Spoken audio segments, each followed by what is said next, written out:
It's me, Capri. My mommy is the best. Super mom will be next.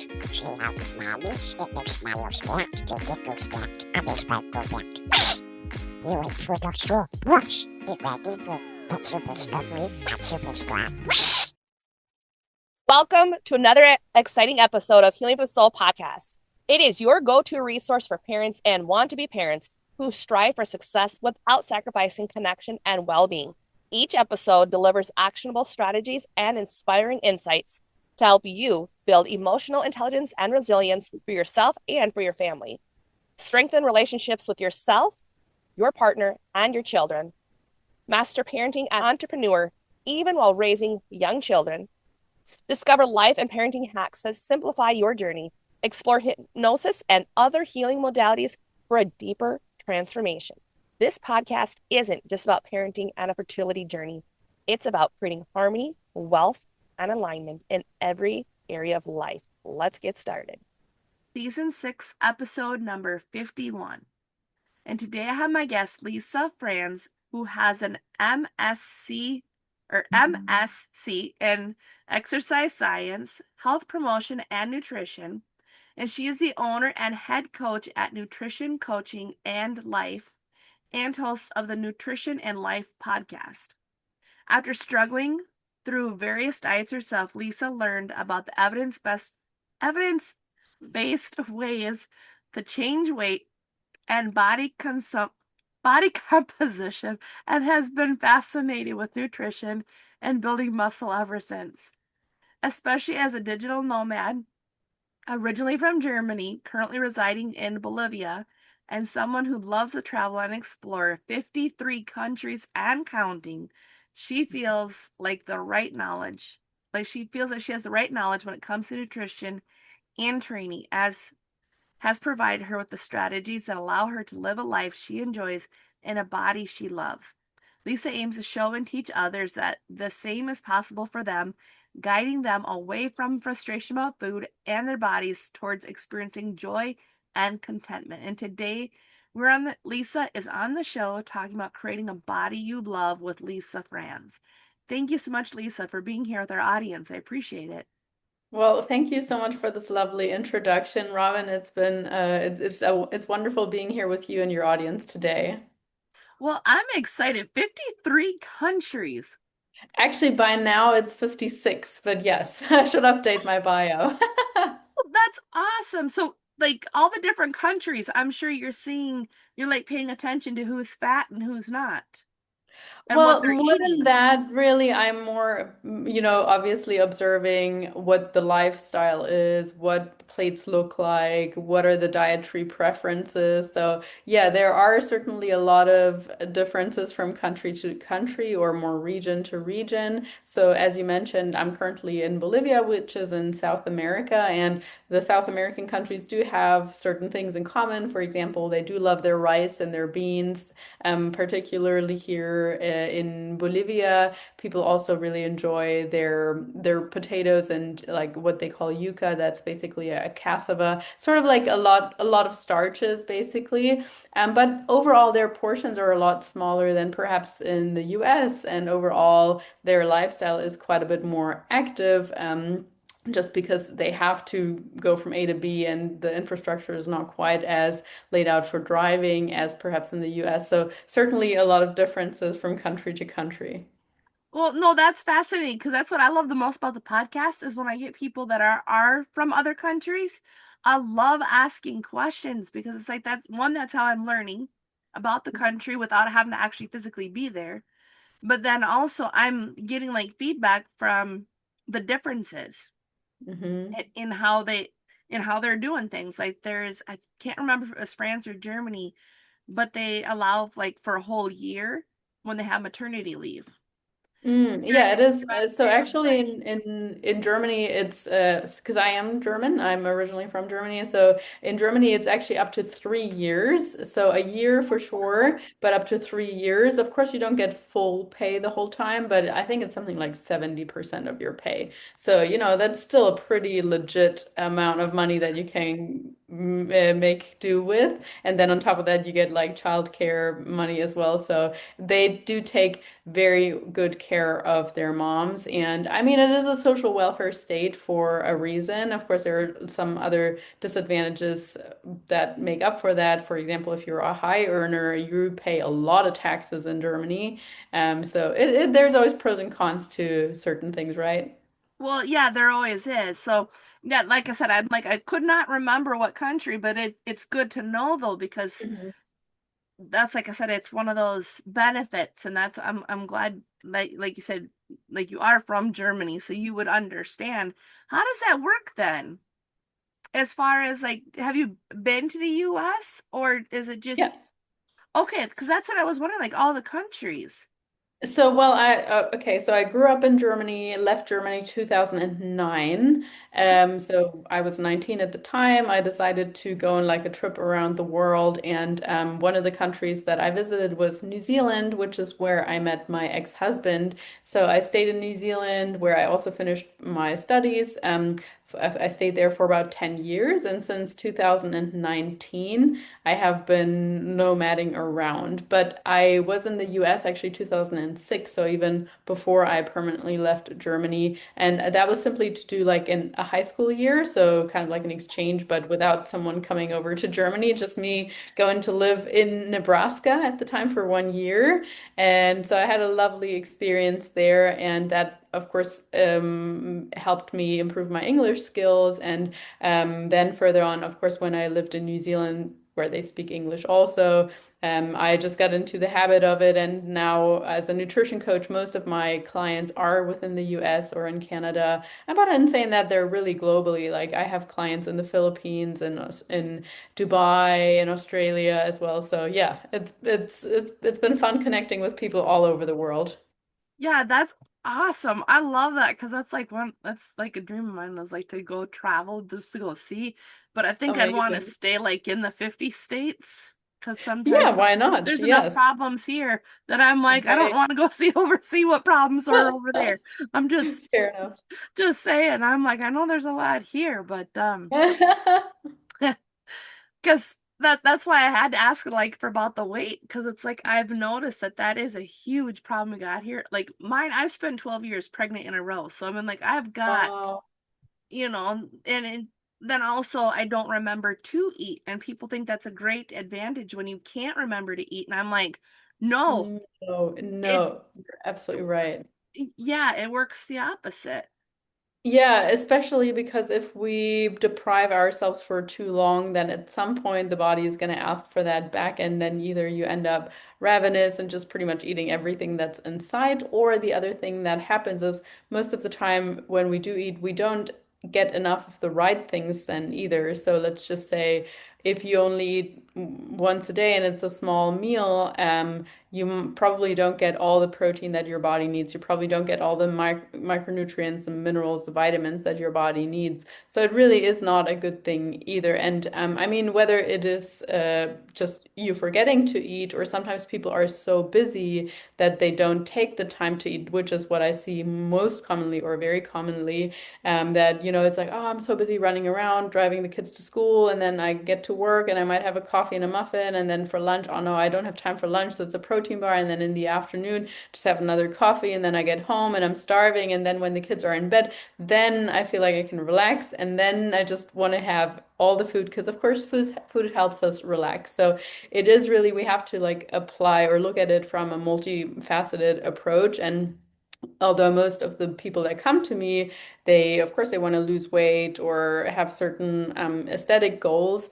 But most of the time, we do also address things like stress management, or, how is your sleep? Are you moving enough? How can we work towards the fact that you are taking the time to actually eat a lunch, or to sit down with your kids and have breakfast, or even if it's just making a smoothie and drinking that smoothie when you are driving your kids to school. So it goes so, so deep because everybody has to eat. It's not like something where it's like, stop smoking, you just don't do it. Or like you either exercise or you don't. But like with food, everybody eats. So it's just about learning to make the right choices, eating at the right times, eating the right portions, and really getting in touch with your body body so that you can figure out what works for you instead of just following a cookie cutter approach or a meal plan, which most of the time people stick with for, for 4 to 6 weeks, and then they just go back to the previous way of eating. Yeah, and that I think that's what makes it so much harder is because they go back to that way that they were eating. And that's why I'm like, well, hypnosis is a great tool because that's what I'm trained in. And it's like that's a great tool for that reason, so that you don't go back to those Right. habits and that. And so like um I'm glad that you had mentioned that for about that with the food, because it's like mine's a brain injury as to why I forget to eat. That's I'm like I got my Oh, okay, kids. gotcha. Yes, Yes, my yes. kids and my husband remind me to eat. Otherwise, I wouldn't remember, because that's the Wow. beauty of Yeah. having them, because they remind me. They're like my built-in Wonderful. timers. Well, that's great. I'm glad Yeah, it works out that way. yeah, it is. Because otherwise, like what you said, I used to be that super hungry, and then I would just grab whatever. And Hmm. then after having the kids and them helping me remember to eat all the time, that was one of those things of, okay, now I've got this to work on. So I literally have like on the fridge is I have a schedule of like when the snacks are Oh, and what amazing. time we're eating, because I'm like, otherwise I'd forget. Wonderful. Yeah, reminders and sort of automatization are so helpful when it comes to just any kind of food routine. And oftentimes people think, oh, I don't have time to cook healthy or to cook in general. I just get takeout. But let's be honest, sometimes, I mean, nowadays, okay, with DoorDash, it's a little bit of a different story. But when it was more like drive-throughs or pickups, that sometimes would take longer or the same amount of time as like getting a rotisserie chicken from the grocery store and a bag of salad and some tortilla wraps or something like that that you can throw together, and at least it's not as processed or without all the additional oils and preservatives that they usually use in restaurant food or so. Like they just tend to be higher in calories. And I do encourage people, why I don't necessarily want people to like eat out of a Tupperware container every single day, but doing a little bit of meal prep ahead of time. Let's just say setting 1 or 2 days of the week aside where you're like, okay, we're doing our bulk grocery shop, we're getting groceries delivered. Today I'm gonna grill up 2 to 3 different protein sources, maybe boiling some eggs, maybe cooking some rice and some potatoes, and then just store them in the fridge, and that'll last for several days. And throughout the week, when you're busy and when you don't have the mental capacity to think so much about like what do I want to cook, or and you just open up the fridge, you grab a protein source, you grab some veggies, you add some healthy carbs to that, and you have your meal, and you can really mix that up with some healthy herbs and spices or low calorie condiments, and you have a really easy way of assembling your meals. Yeah, that is. And that's I used to do like that meal prep, and it does it seems like it takes a lot of time, like At first, initially, yes. but Yes, that's then so you true. realize how much time you're actually getting back during the rest of the week. Exactly. Because it's so easy to do that. I can't do that with all the kids I got now. I've got 8 of them. Something like the old Wow, yes, and the young. very impressive. Yeah, so the youngest is 6 weeks right now. Oh, wow, Robin, that's incredible. Well, thank you. And that's why I'm like, it helps with the time, but I used to be able to do all that meal Amazing. prep, but it's made it a lot more challenging Of because the course. kids, they don't like to eat leftovers. And it's like, okay, fine. So we gotta to make the meals all the time. But like the meal planning still helps. So Yes. like even if you're not able to have like the food actually made, Hmm. I don't know, like if that's one of the things that you've noticed, like with your clients, like when they have done that, where they've done like the meal plan, like the menu for the week, Right. and Yes. like have it done for like the whole month ahead of time. It takes quite a bit. It took me quite a bit to figure it all out. But I don't know if that's really helped your clients then too, so that they I would can. say any kind of planning and preparation is almost always helpful. It doesn't have to be for the entire month ahead of time, but most certainly, at least in the morning, thinking about what you're going to have for dinner, ideally more like, on a Sunday planning out the week. It's just if we decide in the moment, and we all know that, like our willpower is just diminishing over the course of the day. You start off the day with all the best intentions, and then you have to make a decision here, and then your boss annoys you there, and then your kids are screaming and yelling, and then 5 o'clock rolls around, or 6 o'clock, and you're like, oh, whatever, let's just order. I can't be bothered. Or That's they ask you like, "Mom, can we have this and that? It's our favorite," and they keep nagging and nagging. But if you say like, "Hey, I'm already cooking that," or like, I've already shopped for it, it's all already planned out. There's not that much arguing with it, and you also, you in your mind, you know what's coming up, so it's not making that decision in the moment where you're like kind of already running on low, and maybe your blood sugar is low, you haven't eaten anything in a while, and you're like, yeah, just can't be bothered. So any kind of planning and foresight is always helpful, whether that's for moms, whether it's for someone who's like traveling to different places, or just in general, like anticipate your cravings, know when they usually hit, know that probably also your willpower is gonna faint a little bit as the week goes on. Most of the time we're most motivated by like Monday or Sunday, or like maybe even Tuesday, but then Wednesday, Thursday, even less. Friday, who has motivation, right? So it's just like, and if we can anticipate that, we really need to be, we're really like, that foresight is just realistic. Because if you think, you're gonna be strong and I just need more motivation or need more willpower, you're absolutely wrong. Like everybody has the same amount of willpower. Most people that execute things successfully, they just have systems in place and support and things automated, or maybe they keep overly tempting things out of the house, or they don't have this and that app that makes it even more tempting to just order whatever all the time. So yeah, I would say if you can nip that in the butt and just plan a little bit upfront, that will be helpful. that I would definitely agree with you. I was just thinking, you must have been a fly on my wall last night because, like, the scenario that you gave, I'm like, that's exactly how it was for me last night. Like, the kids knew Oh, that that's so they funny. knew like all the different things, and I was like, you had to been a fly here last night. That's exactly what ended up happening, and I was like, dang it. Just like the food that we had in the crock pot wasn't quite done, and I'm like, okay, well, we're hungry, we need to eat, and I'm like, grab something quick. So I'm like, you must have been the fly last night on the wall. That is too funny. That is too funny. But yes, a very common scenario, that's for sure. Well, yeah, it definitely is. So it's like, what? How can people add like exercise into this? Because it's like that's one things that I've like for me, I'm 5 minutes at a time, multiple times throughout the day. I'm like, that's what I can do.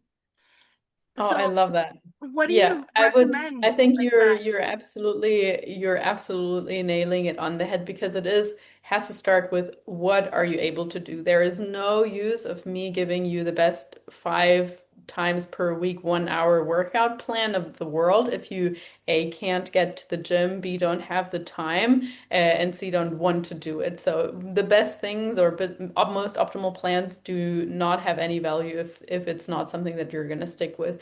And the other thing that I'm taking from what you're saying is like, build on what you are starting off with. So don't think I'm gonna go from, even if you have the time, from not working out at all to like working out 60 minutes 5 times a week, because you're gonna be so sore that on week 2 you're probably not gonna do any at all. So I'd rather we start with 2, 3 times a week, 5 minutes, and then building on that and saying like, okay, can we make that 10 minutes, maybe 3 to 4 times per week, and maybe eventually 15 minutes or so.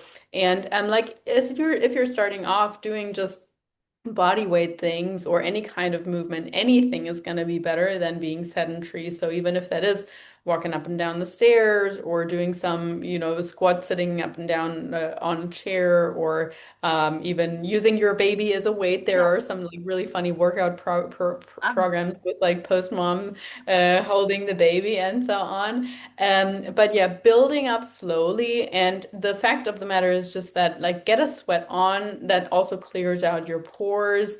It's good for your metabolism, for everything, and we're gonna feel so accomplished afterwards. And the thing about setting small goals and building on them is that it also builds confidence. Because if we set ourselves with huge goals and then on day 3 or 4 we're already failing to stick with it, you're gonna disappoint yourself, and before you know it, it's kind of like, ah, I'm not gonna do any of it. You're not even trying anymore because you know you can't do it. Whereas every time you do your 5 minutes or 10 minutes of a workout, you're like, oh, I did that. I did that. I can do that. I can achieve all the things that I set myself out to do. Not saying that you need to be perfect with it. I'm sure even with a 5 minute goal, there might be a day like Thanksgiving or when you're traveling where you're probably not doing it, but not getting hung up in that perfectionism of thinking like, well, then I'll start back over on January 1st. No, just start back up the next day. That's absolutely fine. And the same applies to nutritional strategies. We don't need to be perfect, but just trying to be better every day. So, for example, like right now, if you're hardly eating any vegetables, I always like to encourage people to not think so much about what do I need to cut out, but really think much more about what should I add in, because automatically by adding more vegetables and maybe more lean protein sources like chicken breast or egg whites or low-fat Greek yogurt or so, you're gonna eat less of the other stuff because your body is busier digesting that, processing that, and it's gonna be more satiating. So of course, yes, we do want to reduce certain things, maybe a little bit less alcohol, maybe less sugar, maybe less processed things altogether. But I just don't want people to have such a negative attitude when it comes to improving their nutrition. We can even hear that in how we talk about food. Like if people always talk about their nutrition in the sense of, oh, I'm on a diet. Yeah, I can't have that. And oh no, this is like, I don't like greens. And that's already very negative connotation. And for the moms listening, your kids hear all of that. They hear when you say like, oh, I can't have that, or I'm on a diet because I need to lose weight. Those are very different framings than if we say, I've chosen to take better care of myself, or I want to make better choices, or I enjoy eating this salad because it makes me feel lighter. It's not might not taste as good as the pizza, but it makes me feel lighter. So if we put a positive spin on that and just think about what are the positive things I can add to my diet, as opposed to only thinking about what we need to restrict, that flips the switch in our mind and really makes the whole thing a lifelong process of like, I'm turning my lifestyle around. I'm taking on the identity of someone who enjoys eating healthy, who moves their body, and not just thinking of it, and I'm doing this until I get to my goal weight and that's it. Well, everything you said is extremely powerful because you are right, like especially when you mention like the parents about how they have that negative Hmm. on it. And like a couple of my kids have asked like some questions because they know that I'm fat. And the one is scared to death. He doesn't want to be fat. And I'm like, but you become whatever you. So he's running away from that. And so it's like he'll end up becoming that. Right. And that's why I'm like, I've been trying to tell him, I'm like, it's the sweets. Well, it's not even so much the sweets. I think I've overdone it on, I can tell you exactly what it's been, not remembering to eat.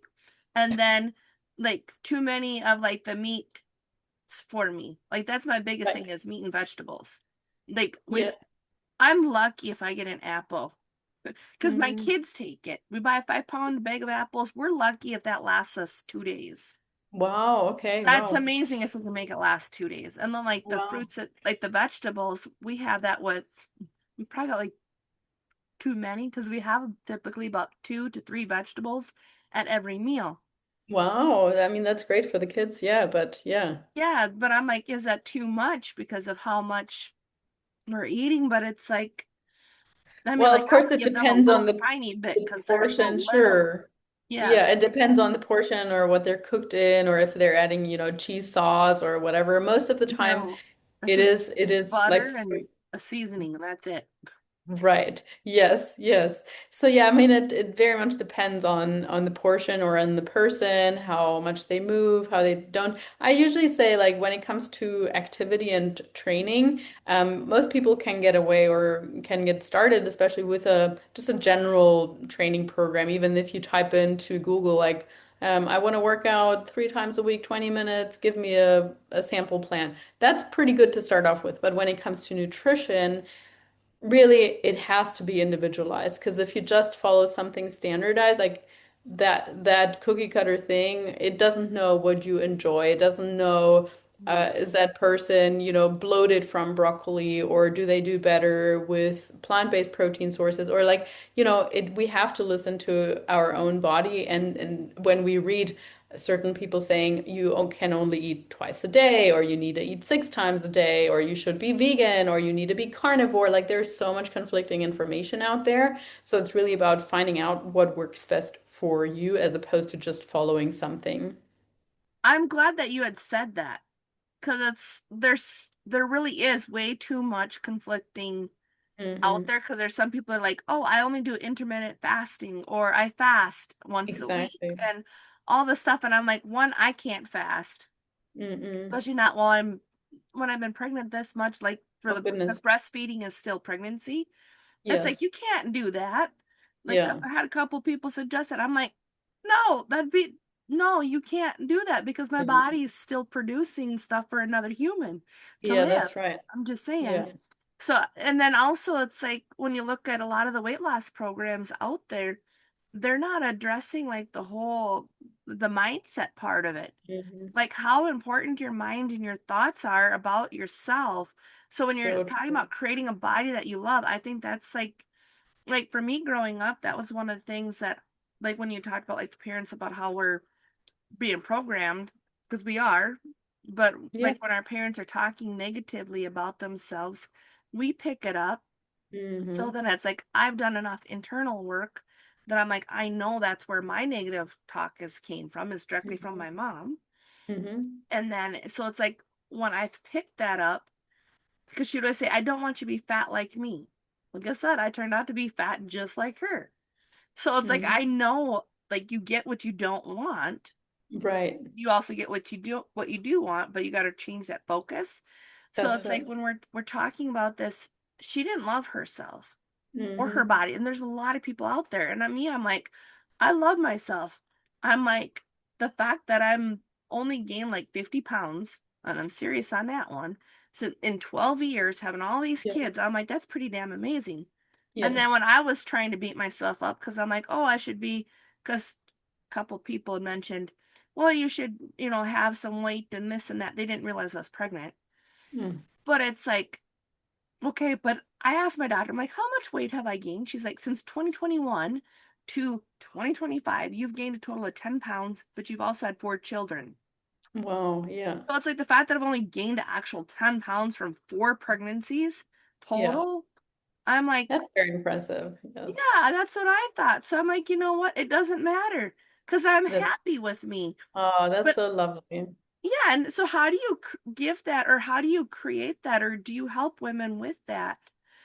Yeah, for Creating a sure. body that they're just, you know what? I don't care what the BMI says. That I That's hate wonderful. that. I No. hate that BMI. I really, really do. I I think out. I think one thing that you mentioned there is just simply creating awareness of like where that's coming from, because sometimes or most of the time we don't know where our internal food beliefs or how we talk about ourselves, like we don't notice it even anymore. And so if you just simply by having conversations with someone like you or I who can say like, hey, did you just notice you just said XYZ, and where did that come from? Why did you, talk so negatively about yourself? And then that person might say, oh, I didn't even know that I was, if, for example, if they say, oh, I ate this cookie and then now I have to go and run it off or something like that, or I feel really bad about that and I cannot ever have that again. And you're like, no, no, wait, okay, why do you say that? Why do you feel like you need to earn your food? And like, so it's simply about creating that awareness at first, and that has to be the first point for turning that around. And then simply, how can we reframe that in a way that's empowering so that you're actually seeing all the positive things that your body can do and realizing that you don't need to earn your food, just like we don't need to earn love or anything like that, right? So yeah, I think that's often a first step. No, and I think that is huge because it's like that earning piece. Like you've got to earn the right to have XYZ, and it's like no, We don't, because I caught myself. I'm glad that you said that, because like at one point I'd caught myself doing that a couple years ago. I would do like, okay, if I earn, for example, $3,000 in business this week, then I get to have a coffee at one of the coffee shops. And then the second I was doing that, my brain's like, okay, this is great. But then I'm like, but what about if I want coffee just for fun? The week. Yeah. Like, and it actually did the opposite. It made me not want to take action, not do as much. So then I'm like, okay, well, what can I do differently? So then I changed it to something else, because I'm like, a massage is what I really want. So I'm Oh, like, I'd rather do wonderful. that. But I'm Yeah. like, even at that, it's like when people are just like starting out to like help get their mindset in harmony with their body. Like, what is like Mhm. the top tip that you would give somebody if they're like, I don't love myself. I hate my body, the way it looks. Like, I got bat wings. Like, I've just accepted I'm never gonna be able to do another sit up because of all the I've had all C-sections. I've had 8 of them in a row. So Oh, like, I've wow. already accepted I'm not gonna be able to do a sit up, nor am I gonna try to get my body to do one. But it's like, what would you say to that person that's out there like, I can't do this. I feel like I'm hopeless, like I'm worthless, like I'm fat, like there's no hope. Like, what would I you think, like with so many things, it starts with gratitude practice, and like I'm specifically saying practice because at first it's not going to feel authentic, like even if you write it down or say it. So I would say starting every day, whether you write it out or you just think about it, but writing it out is more powerful. Three things, and we can all come up with three things that you actually like about your body, and it can be something as simple as thank you, body, that I can see. Like, like if you have vision, even if you hate everything else about yourself, be grateful that you can see. Or thank you, body, that I made it through the night. I get another day, or that I can walk. Those are things. And then maybe the next day you might also see, okay, well, I actually have really nice eyes. I cannot just look. I actually also really like the color of my eyes. And then maybe 2 weeks later, you might actually notice, well, my eyes also look really nice when I smile. And mind you, I have a really nice smile. And that builds on that. And then suddenly you start seeing the positive things more and the negative things less. And just like that applies to everything, if we have a more positive outlook on life, like if we are grateful for our families, our house, and you start becoming grateful about the small things, you have running water, you have Yes. food, and so on. And then you don't see all the things that you don't have anymore. Oh no, I don't have 3 Ferraris. Oh no, I don't have a villa with a pool. And like, yeah, of course, if you only focus on that, you're only going to see what's lacking. But if you focus on the things that you do have, and you have air conditioning or you have heater or and so on, then suddenly it's like, well, okay, not so bad actually. And you actually start appreciating what you've already gotten.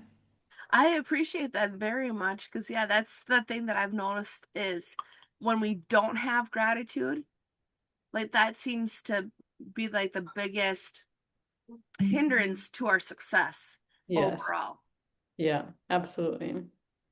So I was wondering, like, with you traveling and everything, what's the best way that our audience can get in contact with you? Well, thankfully, all my coaching, everything in my content is online. So, as you mentioned in the beginning, my company name is Nutrition Coaching and Life.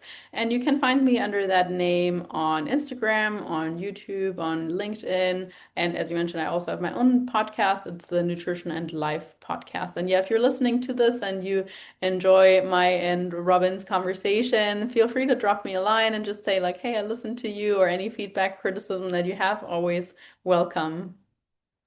Yeah, well, I appreciate that, because now I'm also thinking like your podcast must have like the same kind of setup, or like, how does your podcast work, like for the pod or the nutrition and life part So of it? Do yeah, I you have usually tips for have both? 2 episodes that come out per week, and most of the time it is more nutrition focused. I do usually interview researchers or medical professionals or other nutritionists and coaches in the space. So it's no, I hardly have any solo episodes, but sometimes they're also themed, like how to get more protein in, or how many times a day should I eat? What's a practical strategy for traveling and so on. So yeah, that's kind of how the podcast works. Oh, no, that's awesome, because then I know exactly who to refer.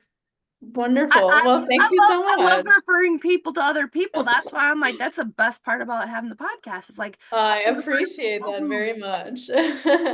yeah, that's why I specifically asked that question. So I'd highly recommend listening to your podcast then Thank as you. well. So I just want to have our audience remember to like, share, comment, and subscribe to Healing for Soul podcast, as well as Lisa's podcast, which is the Nutrition and Life podcast.